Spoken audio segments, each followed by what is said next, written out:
The show. Nice. So you guys excited to play with Oh Sleeper and I'm probably gonna butcher this name, but Alesana, did I say that right? Alesana. Very close. So when you get those letters in there, you kind of don't know which way to respond. Until this morning, thought it was Alesana also, and then they corrected me because they got corrected by the band last night. And I was like, oh, oops.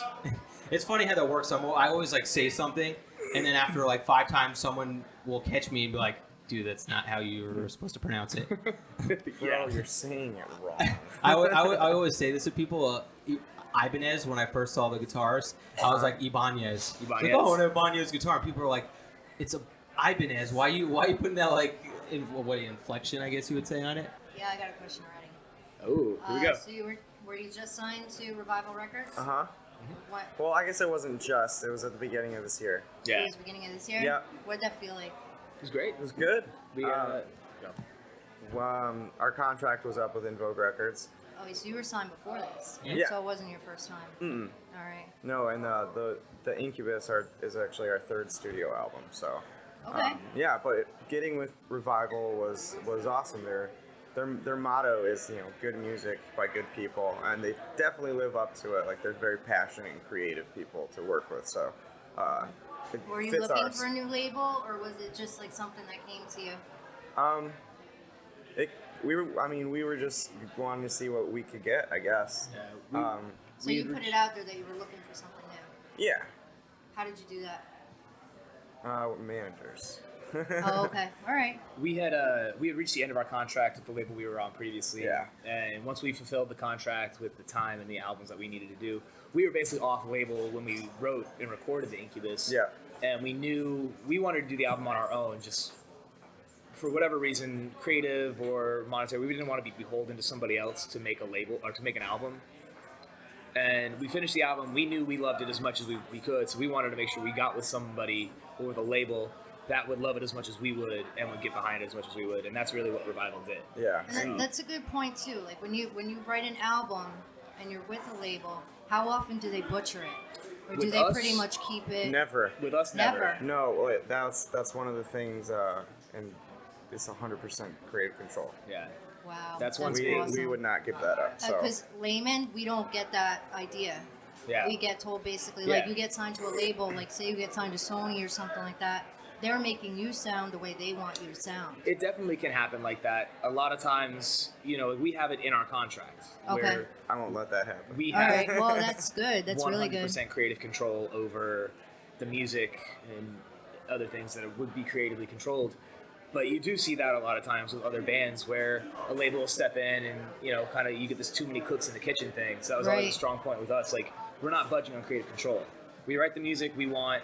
We know what we had in mind when we wrote these songs, and it's not fair for somebody else to come in after the fact and say, that's cool, you should do this. I mean, that's why we started definitely playing music. agreed, but, some people do anything for money. Yeah. Well, I mean, you got to pay the bills, that's true, but we didn't start playing music just thinking that we have to pay the bills. That's kind of like the opposite of what I was thinking.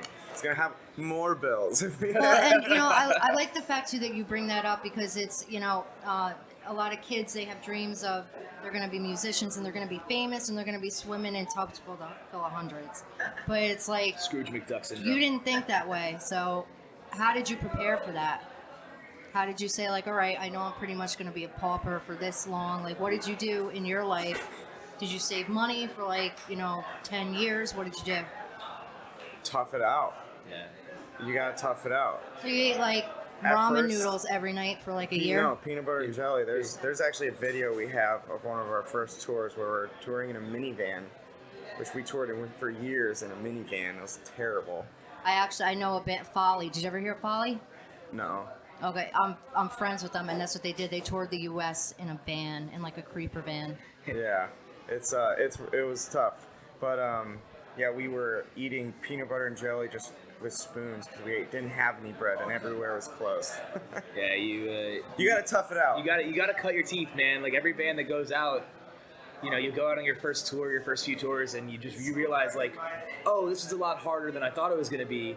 And that's when you see the bands that are going to tough it out and they're going to stick through it and get to the next point. And you see the other bands that go, well, this isn't as cool as it was when I was playing at home, so I don't want to do this anymore. So you got to look at it like it's like band boot camp. yeah. If you don't go through that, like, you're not going to be ready. That's a really good point. So That's a good way to look at it. What's the hardest part about touring? Like, what would you say is the most difficult compared to? Is it just like getting up every day, knowing you have to, like, traveling? I would say leaving my kid and my girlfriend. Leaving the people you love back at home is like that's the hardest part. Like, touring's fun. Yeah. this is I can't imagine going and sitting behind a desk and doing a 9 to 5. Like, this is the most fun you can possibly have. But just like everything, just like if you do have a 9 to 5 or you do play sports, whatever you do, like, you have to make sacrifices. And for us, being away from our families and being away from home, like, it's not some woe is me story. Like, I don't want anybody to feel sorry for me. I'm getting to do what every kid with a guitar ever wanted to do. Yeah. You know, I travel the country and I play music for people that love our music. So it's not like, don't feel sorry for me, but that's the toughest part. You know, everything else, you can make me drive, you can make me wake up on 2 hours of sleep. I can, you know, power through that. But there's still the times when you talk to your family and your friends back home and you're missing someone's birthday or someone's party or someone's wedding or whatever the case is. So that's the hardest part for me. So now, do you find it easier waking up at like 2 a.m. on little sleep compared to going to a 9 to 5 job? Because I'm going to tell you, I find it hard. Like, if I went to bed at 2 and I get up and I have to go to a 9 to 5 job, it's like difficult. Do you feel like it's easier just because you're doing what you love and you're playing music, so when you're up there, you got like adrenaline flowing, so it's not as difficult? Okay. So when you're on tour, you get into tour mode. You get into this tour cycle where, like, your body almost, like, your internal clock changes and you sort of adapt to touring life. That takes, what, like 2 weeks? Almost always. No, for me, it takes like the first few days and then I'm there. It takes some time, but we recently got punks in our van, so, like, Yeah. I mean, that makes it so much better. Yeah, it's definitely one of those things where the adrenaline thing you were talking about, it is. We can be on zero sleep. We can have done a 24-hour overnight drive and have come across the country, and everybody will be dead the whole day, complaining and crying and, oh, I didn't sleep at all, and I feel like shit. And then when we go and you're in that last minute before you're going to start playing, and you're tuning your guitar and you're waiting and the lights come down, it's like, all right, I can muscle through this. Like, I have the adrenaline then. You know, so yeah, that is a big part of it too. All right, so this is like a 3-part question. Don't let me forget what I'm going to ask. Is that because you're, like, anxious about the audience and how they're going to respond to you?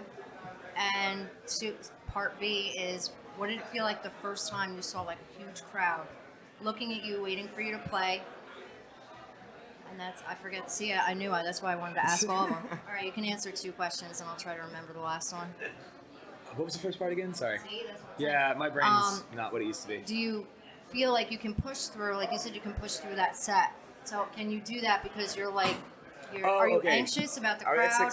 It's more excitement. It's okay, it's which, fun. that's like, good. That's being good. on stage is a rush just because it's so much fun. Like, when you're playing your songs that you wrote and you're in a completely different, like, state, and they're all singing along, going crazy, super excited about it. You're super excited about it, and there's this energy between the crowd and us on stage, and that's where that's where the energy comes from. That's definitely a high right there. It's I can anxiety, feel that. it's adrenaline, it's all of the above. And, you know, when that cocktail of emotions gets together, and then you hit the first note and you're off. And there's times where we get done playing and I'm like, wait, what happened? Like, you saw so-and-so do this and somebody jumped off the stage and what? Like, you're so in the instant, in the moment when you're playing that you end up getting kind of tunnel vision after a while, and that starts this instant the set starts. Yeah. And then a lot of shows blend together too. Yeah. So you weren't nervous the first time you got up in front of a large crowd? I was so stoked. I was nervous. Do you think everybody's like that, or do you think you guys are special? No, when I was little, I had a really, really bad stage fright, like fucking horrible stage fright. And I would, I'd just get real shaky. Like, when I tried, it was terrible. I'd forget shit. Like, it was terrible. See, it's difficult for you because you're a vocalist and you're in front of everybody. It's funny for me being a drummer. I kind of cheat. I take off my glasses. So I take off my glasses. I'm like, I see. That's not fun and cheating. That's totally all right. So that's totally cheating. So you don't see anybody. It's blurry, and you can kind of like tone it out. But I guess the same thing is if you're practicing. Obviously, you guys play your stuff constantly. what's there to be nervous about? Like, you're gonna just play it like it's the back of your hand. I'll tell you from the music standpoint of like playing a guitar. I can't talk on the vocals, but there is practice, and you can practice as well and as much and as often as you want to. And then there's getting on stage, and Totally there's different. two totally different animals. You can never practice at the same level as you will be when you're playing the songs live. And as soon as you get on stage, the first 2 or 3 shows of every tour, you just kind of have to accept like your adrenaline is going to take over your skill. You kind of lose a little bit of that fine touch, and it's like, oh, okay, I just gotta kind of follow you. You don't maybe do your best ever, but the energy is so high and you're so fresh and everything's so much like you're so new because you're back on the road again. That's really where I think the makeup is.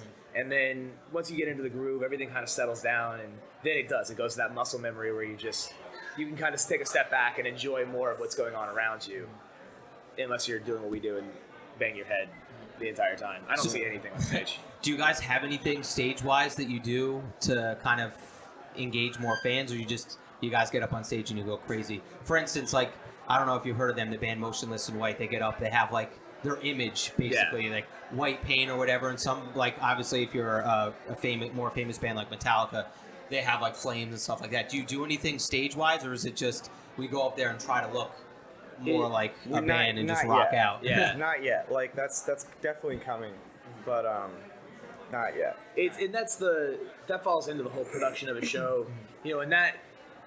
So it depends on the tour. It depends on the tour. It depends on 100% depends on the size of the stages. If you're a support band like we are right now, obviously we're out supporting Alesana. It's tough for us to go up and throw up a light show and have cinematics and foggers and CO2 cannons, and then we pull all that stuff off stage in 15 minutes. In a 15-minute changeover. Like, it just can't happen. But when you're doing a headliner, you're playing bigger rooms and you're on larger stages, you add in lights, you add in that they move with you, and you really get this whole package there, and that's really where a lot of that fun comes in. We're working on that right We're now. waiting to for the proper time to do it so we can do it right. Yeah. And another thing too is like the bigger venues. I've noticed that like PNC, that stuff's staged already. Yeah. So they don't take off the all right, come on, move the flame, Yeah. Hey, canister. Can we get the flame guy on the stage? He's got to move the flame. He's got to move this flamethrower off the stage. I repeat. Johnny's in the loading dock. He said there's a flamethrower delivery for Metallica. You guys know anything about the flamethrower? You guys have the flamethrower? You guys know anything about a flamethrower? I saw Maine in a PNC. You want to talk about stage versions? Yeah. Like what music are you guys into? Like, what's your favorite band? Oh, Jesus. Across the board, like, Yeah. I know between the two of us, we have such a varied, stylistically varied. I couldn't tell you my favorite song. I couldn't tell you my favorite band. I couldn't even tell you my favorite style of music. You cannot tell me your No, favorite band. I always say it depends on what mood I'm in. Yeah. Like, It's so different songs are better when you're All right, in a well then certain today, mood. what would you reach for? What would you turn on your iPod? I would still put in a CD, to be honest with you. I What would you put will on your tell you the iPod? last song I listened to. I can't tell you the last song because it was one of our songs. That'd be really cheesy. That would not be cheesy at all.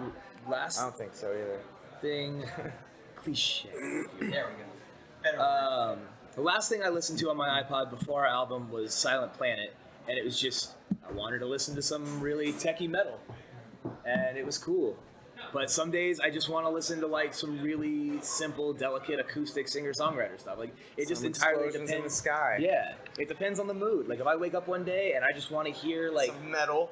yeah, I just want to hear Metal like in the some morning. crazy prog genty metal. Like, cool, I want to listen to Monday that. metal morning. And then some days I wake up and I just want to hear like City in Color or Bon Iver, like, whatever. Some days I wake up and I want to listen to like some really hard trap music and listen to rap, and it's like, it just depends. It literally can vary with whatever the day, whatever the mood is. So, That probably has a lot to do with your creativity too. yeah. Open mind, I having definitely an think open so. mind. Yeah. What about you? Do you have a favorite band? Can you tell me your favorite band, No, or are you it's the same way? that's like that is the exact same. I mean, the exact same way. It's, So how did you get to play your sound? What was your big influence? our sound's all over the place? Yeah, that's the fun part about our sound that I really think we both do well at, is when we write.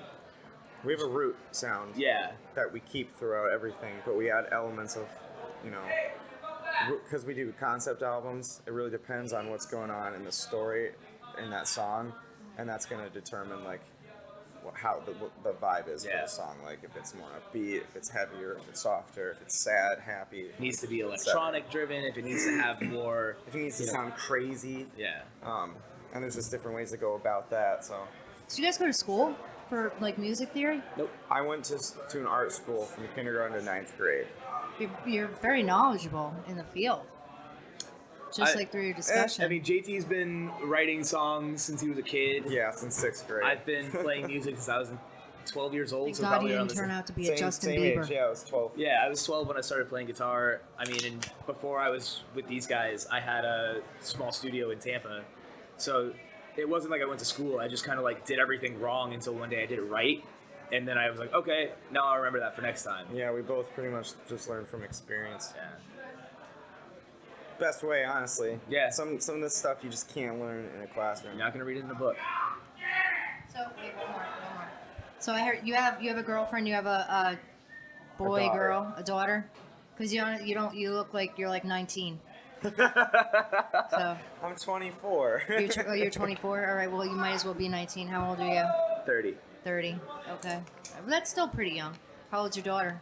7. Good luck with that. I have an 18-year-old.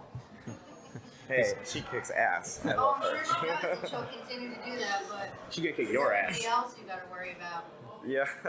They're the ones who gotta be worried. So now do you feel like with her that you're going to steer her towards music or just kind of carefree, let her do what she wants? Well, I'm gonna let her do whatever she wants to do, but music seems to be it. The last week that we were practicing before this tour, she kept coming downstairs with her little plastic microphone and her big earmuffs, and she would actually sing the choruses with me, or all the parts that she knows, because she's heard the CD on drives or whatever. So, I mean, she's determined to one day go on tour with me. Oh, man. She's told me many times, yeah. All right. She's your pride and joy. Yeah. Good for you, because there aren't enough good things. I try. Hey, maybe one day you'll be co-headlining a show with her band and yours. That would be so cool. And actually, speaking of bands you're touring with, is there any bands that you would, like, say, I know you don't have, like, favorite bands, but is there any band out there that you would say, I want to tour with this band, like Metallica? Like, if I had, like, a band to tour with, it would be Metallica or... The Used. The Used? Yeah. Yeah, great band.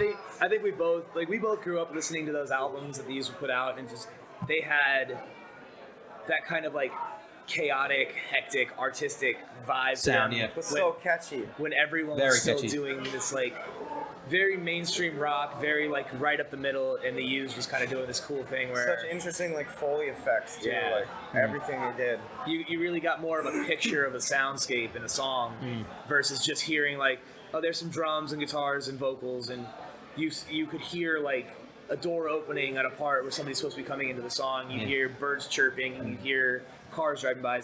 His you voice really, alone though, man. It's Yeah. Yeah, so and the way he unique. sings, Yeah, too, he it's- has that kind of, like, different style to it. I mean that right there is enough to separate them from any other band. You know? Yeah, I think I know the rest of the guys in our band. We would love to go on tour with them, and I know it's the carryover from our fans and their fans. I think that would really be a good tour just based off of the similarities in the styles. Like I think they would. So you think that your style is very similar to the Used? In Or, the like, it's different, obviously, It's because you different. have your own flavor. Yeah, it's the artistic side of it. Yes, actually, the sound. I don't think so. No. No. But the artistic side of it, yeah. Yeah, because I was thinking back to that song, the Bird and the Worm. They have kind of like this like bell part in the verse because it's like Oh, they kind have of more than that. Yeah, That something else. song's Yeah, stacked. but that's just like what like hits my ear. Like I remember that There's like a bell. whole orchestra on that song. But and they're popular. They were in Transformers. I forget whatever movie that was from. Titan, that Titan movie, Clash of the Titans. Yeah. So you guys been featured in anything like that? In like video games, like music videos, anything? Did he start We the movie? shot, yeah, we did a short film for our first record, Two-Face Charade. Oh, really? So it was a film for the exact record, For the story, yeah. and it had obviously the concept of the album. Yeah. What was if you could go into like a short, synopsis? What is that concept, and what was the film about? It's this guy who real in love with his neighbor, and Girl next door. Girl next door, and they start getting friendly, but just friendly. And he finds out that she has a boyfriend, loses it, split personality. So he was really like falling for her. It's not just like I love her. Oh, she's got a boyfriend. Yeah. And then this split personality, his inner demon, is what the lyrics are. Like, essentially convinces him to kill the boyfriend. Then shit just gets out of hand. So it's funny too because when I see music videos and you read the lyrics, it's kind of like a lot of times the music video doesn't seem to portray whatever like what's in. That. It's like what is that. this music? It's it's not a music video. It's kind of like It's like a cartoon. It's kind of like a cartoon or a performance. Yeah, it falls into the same reason that I think we do concept albums is there's too much of write a song about this, write a song about that, and there's not that there's not meaning in the songs, but it's kind of an oversaturation versus we tell a story and we try to do our best to tell that story. Like JT will come up with the concept and come up with the overall vibe of everything, and when he tells us, and it's like it gets laid out to where we know the story just by listening to the music by the time we're writing it. And I think that's a big difference with what we do versus what a lot of other bands do. It's not that their songs don't have meaning and our songs do. It's that when you listen to our songs, you can enjoy one song on its own, or you can listen to the entire thing and it paints this entire story for you. Are you fans of Dream Theater? I like them for their musicianship. Because they don't do that so much with their lyrics, but that's what they do with their whole albums. Yeah. Is the concept. And believe it or not, I don't know if you listen to King Diamond. I know of them. Every single one of his albums is a rock opera, start to finish. It's a story. No shit. So I mean, it's if you do want to listen to Abigail, it will scare the shit out of you. Because he was like a really like a dark, like gothic, like just scary horror metal, like stuff like that. So like just you're saying this is your style. Yeah. Check it out. I mean, it's really interesting. Like one song leads to another part of the story. Cool. That's cool. So, but the music is very it's very 80s hair metal. Yeah. So but no diss to King Diamond because absolutely not. He would King kill Diamond, if you're listening, that wasn't a diss. King Diamond, they would tour with you if they could. So now, actually, I wanted to kind of find out, when you're writing that concept or that theme, or if you had that, does the writing of the songs go hand in hand? You have what I'm saying is, would you have any leftovers? Like, say you wrote an extra song and you're like, no, I don't know what to, no, so it's like perfect fit. No, we go into the studio with the amount of songs that are going to be on the CD. Because if you add one, you're adding a part to the story. So, I mean, if you wanted to add a part to the story, I guess you could. You got to add that scene in there, quick. If you want to take a part out of the story, but usually we won't start writing it until the story's super solid, because you don't want to get halfway through and be like, oh man, this actually really sucks. Do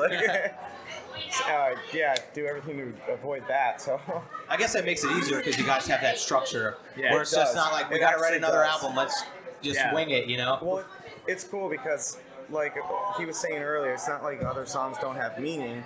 All we do is take it's essentially the same idea. We just put how lyrics are a lot of metaphors, right? Yeah, exactly. We just put it could be interpreted other ways. So we make a story around it. It's you're still singing about the same things, or something personal that might have happened to me, like a loss of a family member, right? But instead of just it being that, I put it into a whole story, and I think it's just more interesting. Now, are the albums connected, or are they separate stories? Separate. They're all separate stories? Yeah. So how do you guys decide what to write on the next album? Is it something happens in your life and you're like, boom, I'm going to write something kind of in the same theme, or? Usually it's it just kind of... What you want to do, something I'll like that? Get an idea, and almost all of our concepts, it's like a normal story with some weird, crazy-ass twist every time. And, is that towards the end or the middle? No, or it's different everyone, yeah.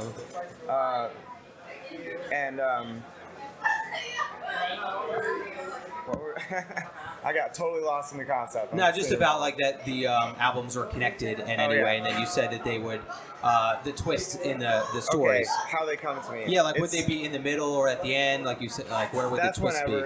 But the ideas just kind of come, and the way I test it is I call it my Twilight Zone test, and I try, if I can imagine it in like a 30-minute Twilight Zone episode in my head, then I know it'll work, because you can have a really good story idea, but it could be like way too complicated to be able to fit into an album, because you only have so many lyrics you can work with, right?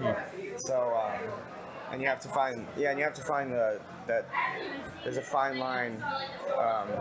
You have to have the vague lyrics for people to enjoy them singularly just on their own, and then the story lyrics, and you have to figure out that really perfect balance in order to do that. So that's always a challenge.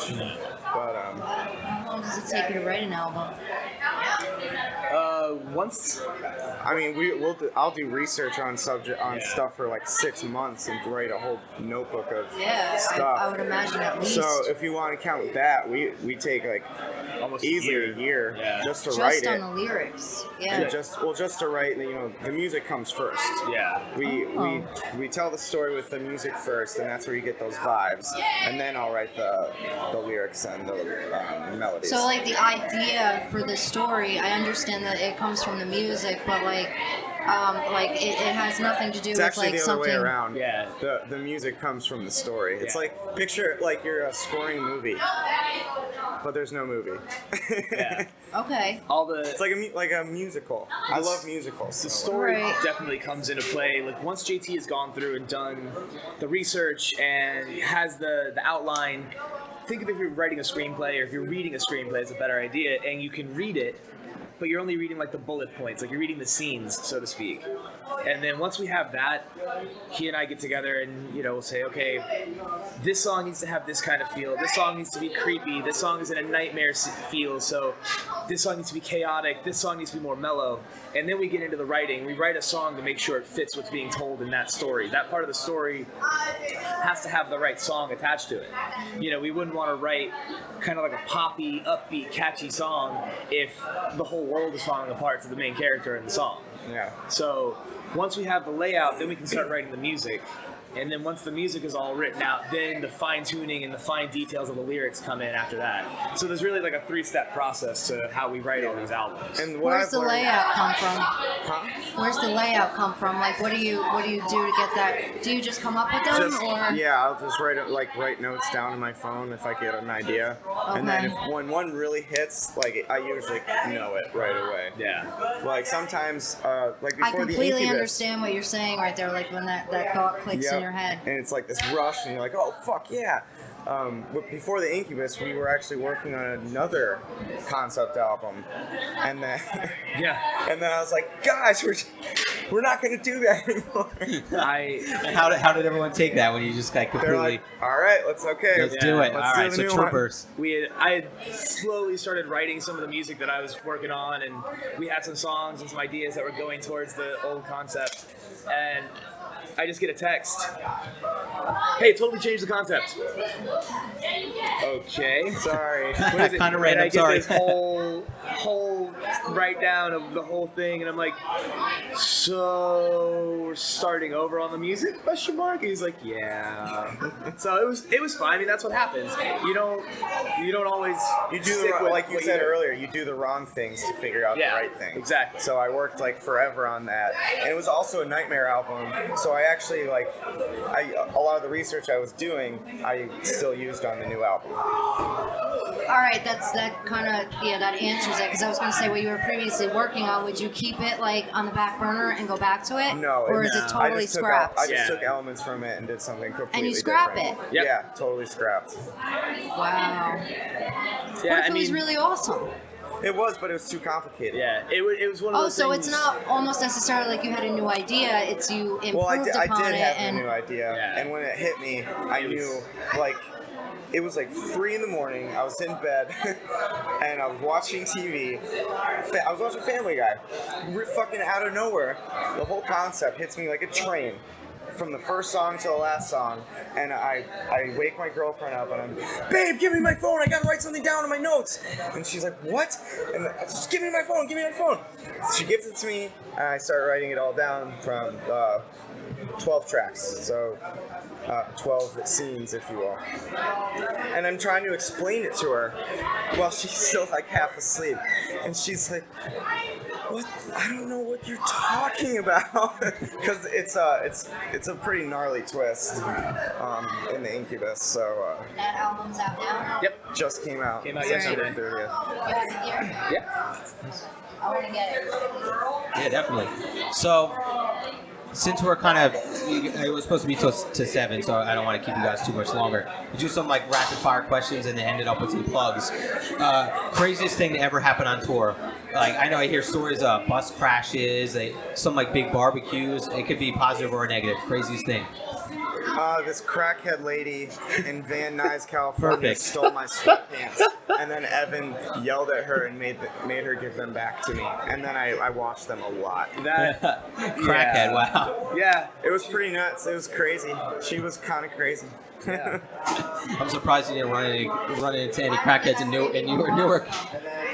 I thought about not Just throwing them out, like getting rid of them. She only had them on over her clothes for a very short time before I started yelling really loudly at her.